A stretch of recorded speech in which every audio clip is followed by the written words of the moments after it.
Looks like this year the release season really kicks off right after the slow holiday stretch. So in this video, I'm breaking down 15 of the best new games coming in February that you should definitely keep an eye on. What's up guys, it's Broz and here we go. Capcom is bringing the hammer down with Resident Evil Requiem, the 9th mainline entry that doubles as a massive 30th anniversary celebration. Directed by Koshi Nakanishi, who saved the series with RE7, this title officially marks a return to the Bridge era, the timeline between the Raccoon City fallout and the fall of Umbrella. The biggest bombshell from the recent TGA reveal is Leon, Kennedy's return as a co-protagonist alongside Grace, the daughter of Alyssa Ashcroft from the cult classic Outbreak. A technical detail that sparked debate is the sauna to cold bath gameplay loop. Grace's segments focus on pure psychological dread and puzzle solving, while Leon's sections pivot to high-octane RE4-style combat. Capcom is pushing its refined RE engine to the limit, especially on PC, to avoid the optimization disasters seen in Monster Hunter Wilds. A leaked NVIDIA path tracing trailer showcased a dense, rain-slicked city hub with actual traffic and pedestrians, fueling rumors that parts of the game might offer a semi-open world structure for the first time. Another gameplay change is that Leon's iconic knife parry is being replaced by an axe mechanic, letting you land more brutal, heavier counters against chainsaw-wielding threats. This is a massive legacy project, aiming to reclaim the survival horror throne from the Silent Hill resurgence.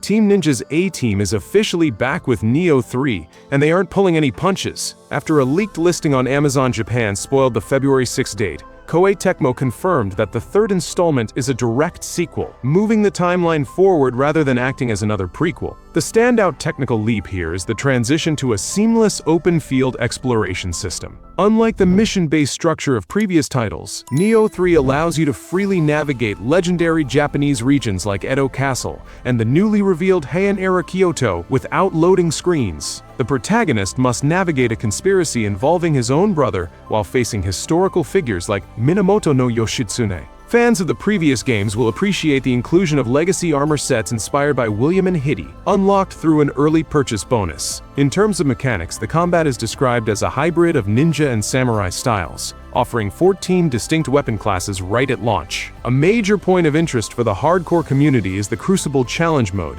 which now supports 3-player online co-op in the demo. While the game targets PS5 and PC, the PlayStation version is the clear priority, receiving an exclusive demo on January 29th that allows for save data transfer to the full game.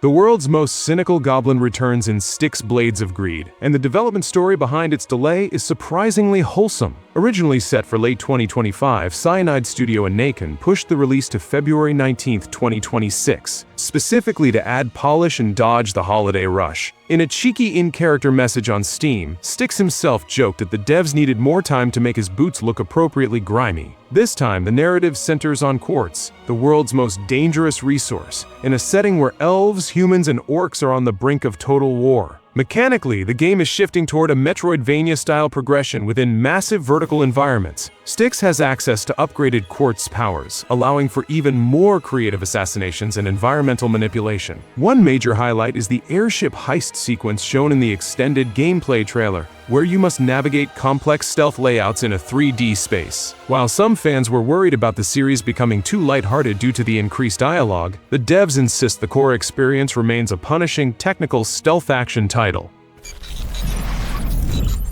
Milestone is aiming for the motorcycle historian crowd with Ride 6, the first entry in the series built entirely from the ground up on Unreal Engine 5. Launching February 12th, the game features a radical new career format called Ride Fest. Instead of a linear ladder, players explore themed festival zones, picking their own progression paths and unlocking events built around specific bike categories. The scale is unprecedented, over 340 motorcycles from 21 manufacturers across 7 categories, including the debut of Bagger and Maxi Enduro bikes. A new dual physics system lets you switch between pro and arcade models whenever you want. Milestone is also introducing off-road racing for the first time in franchise history, adding dirt and gravel tracks to the 45-location roster. Real-world legends like Casey Stoner and Guy Martin make cameos in the career mode, serving as disciplined kings you must defeat to progress. For those who jump in early with the Ultimate Edition, there's a 3-day early access period starting February 9th. Visually, the UE5 implementation promises more lifelike bike sounds and breathtaking environments that make the transition from asphalt to dirt feel palpable.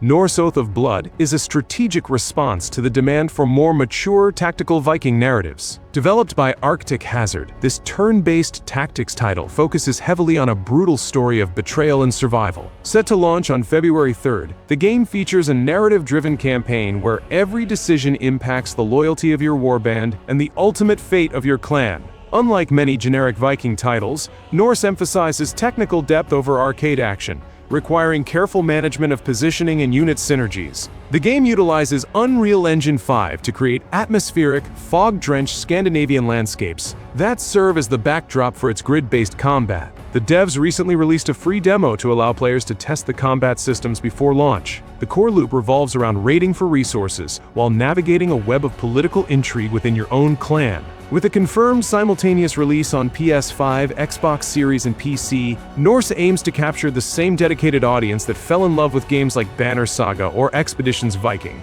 but with a significantly higher visual fidelity and more complex character progression trees.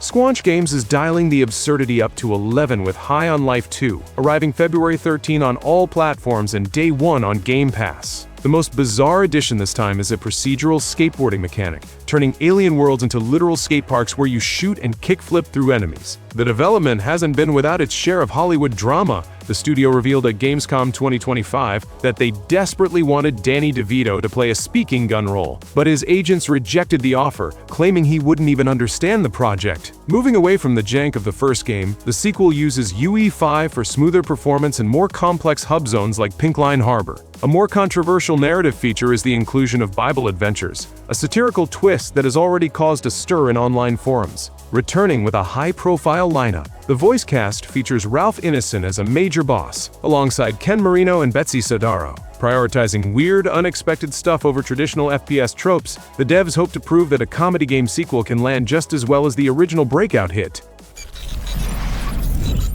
Microsoft's multi-platform strategy continues with Obsidian's Avowed, officially landing on PS5 on February 17th, marking its first anniversary. This isn't just a simple port. It arrives alongside a massive anniversary update for all platforms. The update expands the Pillars of Eternity lore by introducing 3 new playable races: Aumaua, Orlan, and Dwarves. Previously, character creation was limited to humans and elves due to plot constraints, so seeing how these new hitboxes and racial traits change the first-person combat is a major point of interest for returning players. The PS5 version is officially tagged as PS5 Pro Enhanced, promising superior visuals and performance on Sony's top-tier hardware. New features in the update include a highly requested photo mode and new Game Plus mode that carries over gear and abilities into a world with randomized enemy modifiers. Character customization is also getting an overhaul with new presets, including options for godlike features. Obsidian has also added quality-of-life fixes for gear and progression, aiming to make this the definitive version of their ERA-based RPG. Tarsier Studios, the visionaries behind the first 2 Little Nightmares, are officially releasing Reanimal on February 13th. Development was confirmed as finalized back in December, so there shouldn't be any risk of a last-minute delay. This spiritual successor is described as a cooperative horror adventure that follows a brother and sister through a literal animal hell on a disturbing island. Unlike their previous shorter works, Reanimal features a significantly longer campaign, estimated to last over 10 hours. The technical jump to Unreal Engine 5 has enabled a more visceral camera system and grotesque, larger-than-life creature designs. That also fits the co-op angle, since a lot of tension in games like this comes from timing and coordination, not from stats. A key detail for the Nintendo community: while the game hits PC and current consoles in February, a version for the upcoming NS2 hardware is already confirmed, with a dedicated demo planned specifically for the new console. Even though the game is built for cooperative, the demo on Xbox and PS5 is getting a lot of love for its heavy atmosphere and those creative, unsettling puzzles.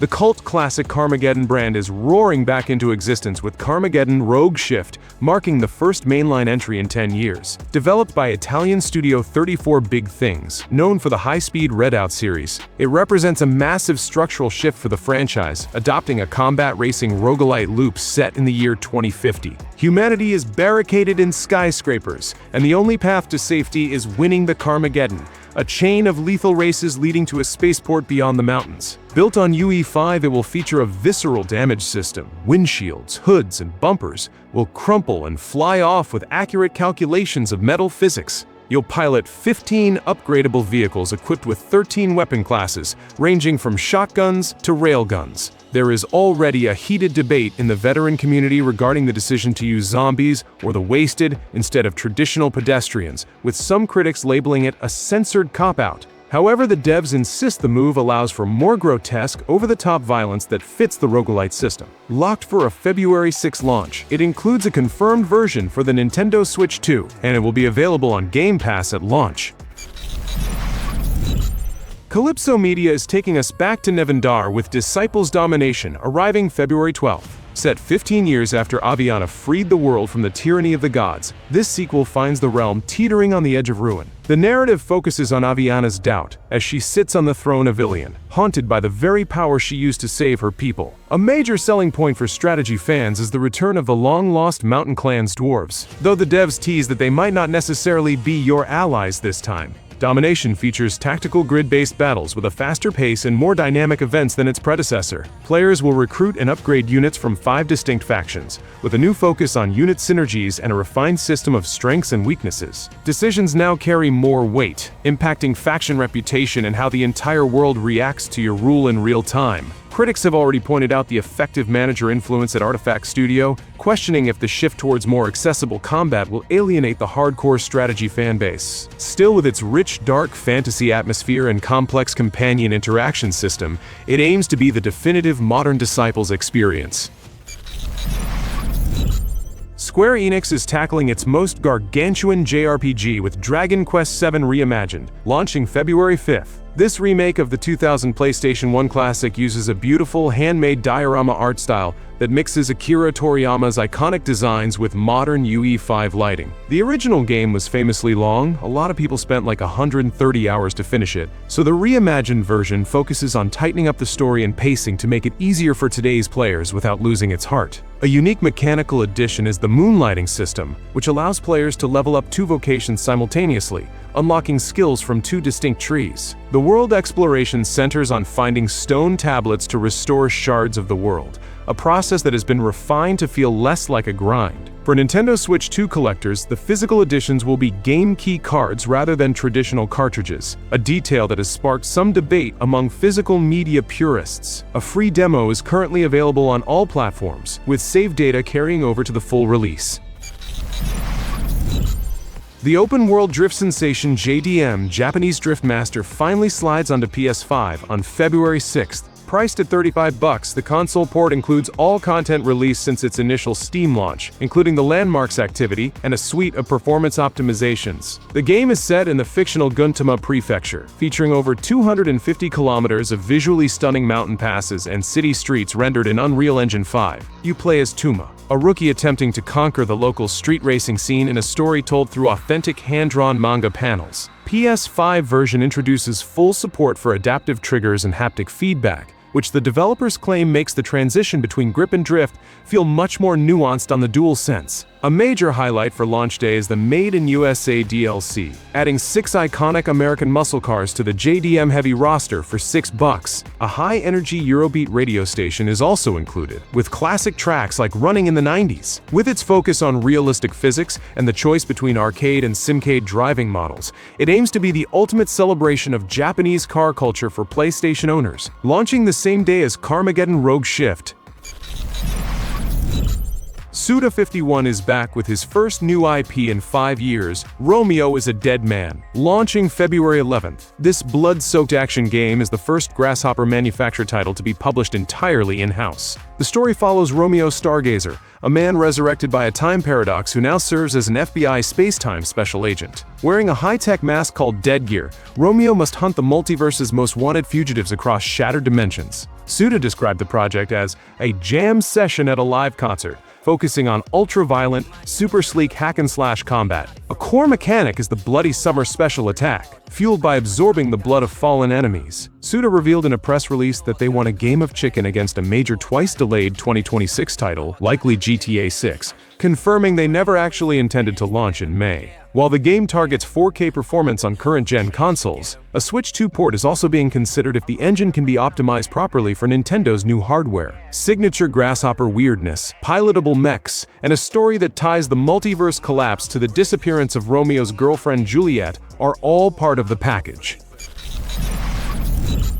Bandai Namco is delivering the ultimate experience for anime fans with My Hero Academia All's Justice, launching February 6th. Unlike previous arena fighters, this entry focuses exclusively on the anime's final story arc, the final war between heroes and villains. Developed by Viking Inc., the game is a 3-on-3 brawler that emphasizes zoning and tactical quirk usage over simple button mashing. A major new technical feature is the Rising mechanic, a transformation that grants temporary power boosts and enhanced movesets for characters like Bakugo, who gains massive cannons. The game includes 2 original modes: Team Up Mission, which features an open-world hub inspired by the Spider-Man and Yakuza series, and Hero's Diary, a slice-of-life vignette collection exploring the daily lives of Class 1A students. Early hands-on previews highlighted the verticality of the fights, with characters like Deku able to use his lightning whip to navigate stages like a web-swinger. While the Steam Deck performance is currently described as rough in early builds, the roster is marketed as the series' largest yet, featuring unique puppet-style combat for characters like Fumikage.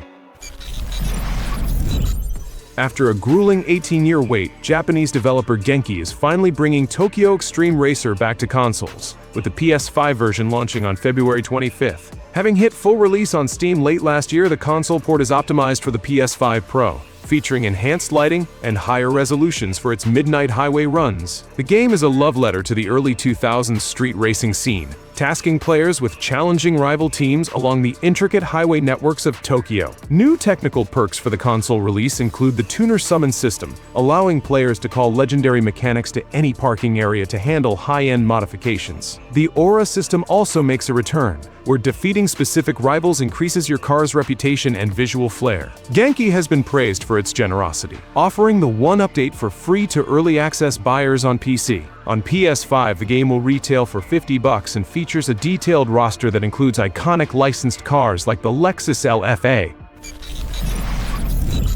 DigixArt, the innovative French studio behind Road 96, is exploring a whole new frontier with Tides of Tomorrow, launching February 24th. Set on the vibrant oceanic planet Alind, this first-person adventure tasks you with finding a cure for a merciless disease threatening to wipe out humanity. The standout feature here is an asynchronous multiplayer influence system. When you start your journey, you must choose another player, whether a friend, a famous streamer, or a total stranger, to follow. As you explore floating towns and navigate the sea in your boat, you'll witness echoes or ghosts of your predecessors' actions. If the player before you destroyed a bridge or depleted a resource, you must deal with the fallout of those choices. The narrative is procedural and changes dynamically based on the specific combination of choices made by those you follow. Developed in UE5, the game tackles the environmental crisis theme with a visual style the team jokingly calls Boat 96. A demo is currently available on Steam, recently patched to improve facial animations and overall pacing. The BlazBlue franchise is evolving with BlazBlue Entropy Effect X, a standalone console release of the acclaimed roguelite spin-off, arriving February 12th. This title blends the series' signature combo-heavy fighting fundamentals with roguelite build crafting. You'll dive into the sea of possibility, a mysterious dimension between worlds, to collect shards of possibility and save a collapsing reality. It features a roster of 14 fan-favorite characters, each with fully realized combat techniques adapted for side-scrolling action. Console launch includes 2 high-profile guest characters as free Day 1 DLC, Icy from Icy and the Beheaded from Dead Cells. It's a showcase for precise, responsive controls, with the devs emphasizing that the perfect iframe dodge mechanics from the fighting games remain intact. Every run is fresh, with players stacking power-ups to create builds that range from precision assassins to elemental grand strategists. Drop a comment with what you're gonna play. And don't forget to subscribe. On this channel, it's always the freshest info on new game releases. Also check out my other videos on upcoming top games in 2026. It's shaping up to be a seriously packed year.